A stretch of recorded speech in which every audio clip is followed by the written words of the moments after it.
最近谭健次7月的行程图一出来，评论区那叫一个热闹，粉丝心疼的不行，满屏都是哥哥太拼了，从进组空枪到现在连轴转8个月，简直是内娱卷王。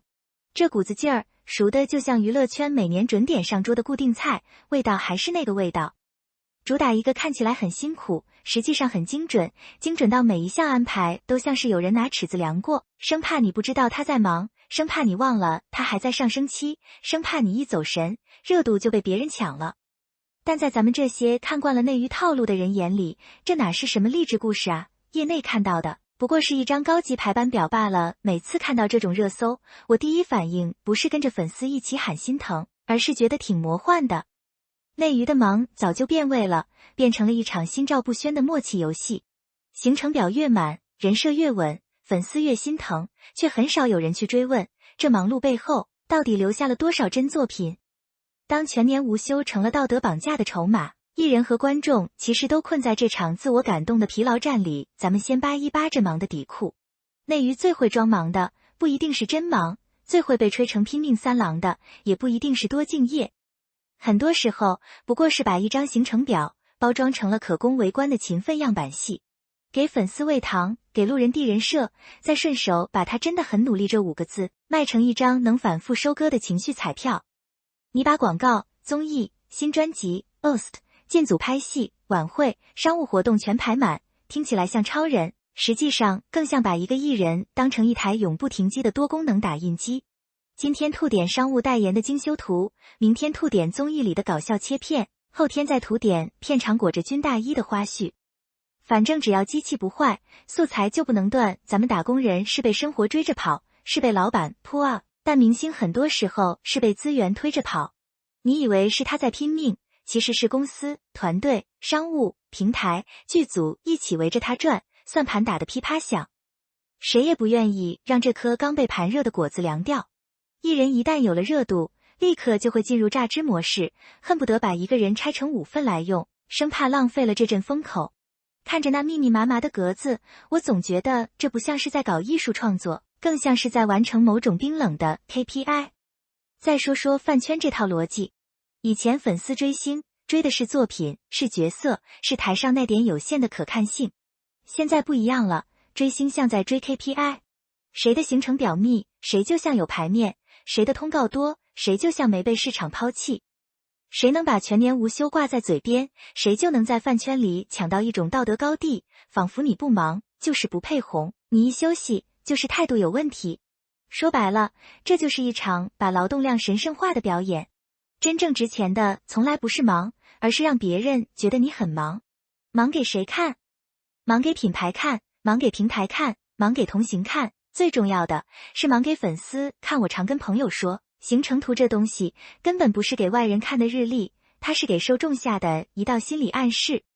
你看见的不是安排，你看见的是稀缺感，是紧张感，是他很值钱的市场反馈，是这人还在被抢的存活证据。粉丝为什么爱晒行程图？因为行程图是最便宜的滤镜，既不需要演技，也不需要口碑，只要格子排得满，立马就能把顶流幻觉往外扩散。我特别理解粉丝那种我家哥哥被市场需要的自豪感，但这其实是一种很脆弱的幻觉。你晒的是行程，别人看的是焦虑。真正的大佬，哪个不是懂得留白的？把高密度曝光当成高质量经营，是饭圈最容易犯的错觉，而且这背后还藏着饭圈最容易获得参与感的入口。一般人看明星工作，只看到结果，粉丝看工作表，就像参与了项目管理，仿佛自己也是团队一员。于是催宣传的催宣传，打榜的打榜，控评的控评，发疯的发疯，最后把一个原本属于公司内部的信息流，活生生完成了饭圈的集体情绪操盘。你说他们真关心艺人身体吗？也关心，但更多时候是关心我家有没有牌面，关心别人会不会看见我家还在卷，关心这盘棋我们输没输。这种畸形热闹看着很燃，实则很空。咱们平心而论，娱乐圈的工作排期从来不是纯粹的时间管理，而是资源分配学。一个艺人从能接活到接什么活，背后是团队的判断，是平台的判断，是品牌的判断，也是资本的判断。你看见的是一串名字，实际上是多方在试探这个人还能被炸多久，还能承接多少热度。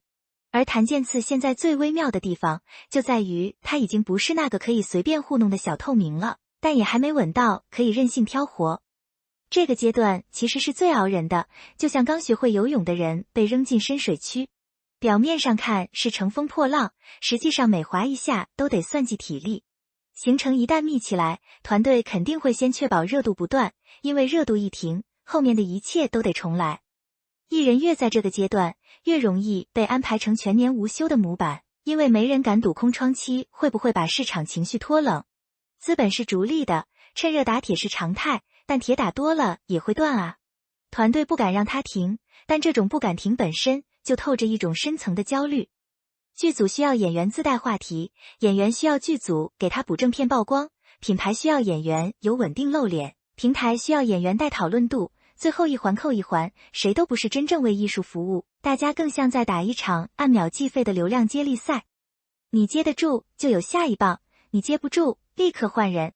没人在乎你昨天多累，大家只在乎今天还值不值。更扎心的是，全年无休这4个字听着励志，实际上很容易成为一张软性免死金牌。只要艺人有点争议，团队就会立刻祭出这套说辞，意思很明确，你们别挑了，他都这么忙了，你还想怎样？说的好像忙就能抵消一切一样。演技不行可以拿忙遮一遮，状态起伏可以拿忙挡一挡，作品不给力也可以拿忙垫一垫。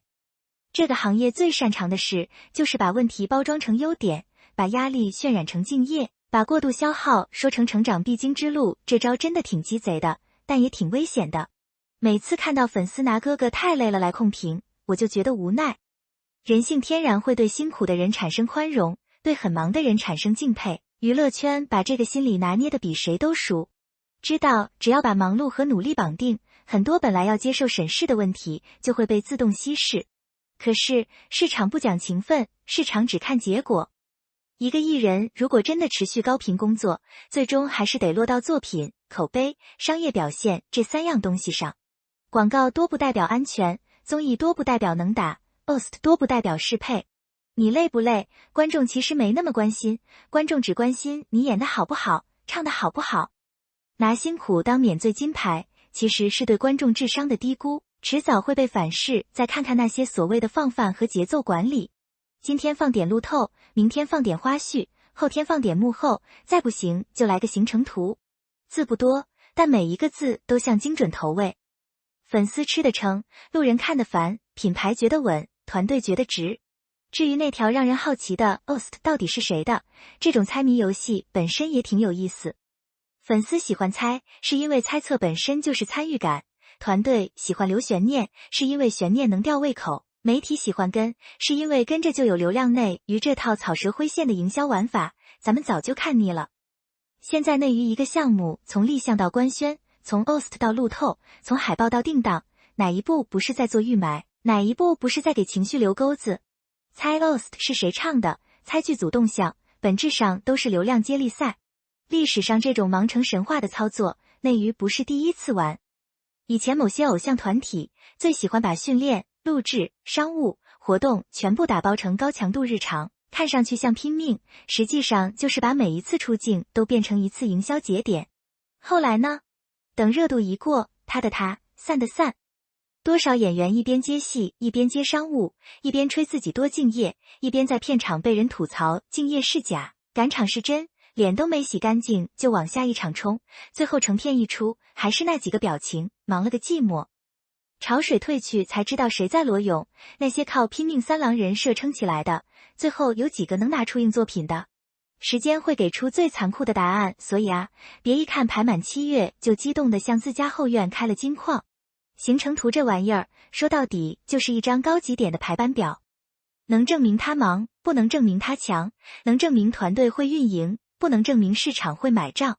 今天你看到的是卷王，明天你未必不会看到过劳，后天如果作品接不上，那就不是超人了，是被榨干的通告机器。咱们作为看客也得清醒点，别把机器吹成人，别把流程吹成诚意，别把高频曝光吹成实力。娱乐圈从来不缺看起来很拼的人，缺的是不靠行程图立人设也能站稳的真本事。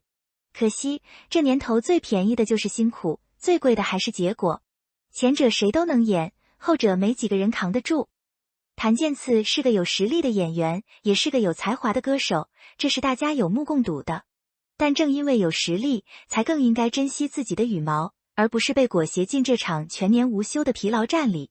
希望他能早点从这种被安排的忙碌中抽身，把时间留给作品和沉淀。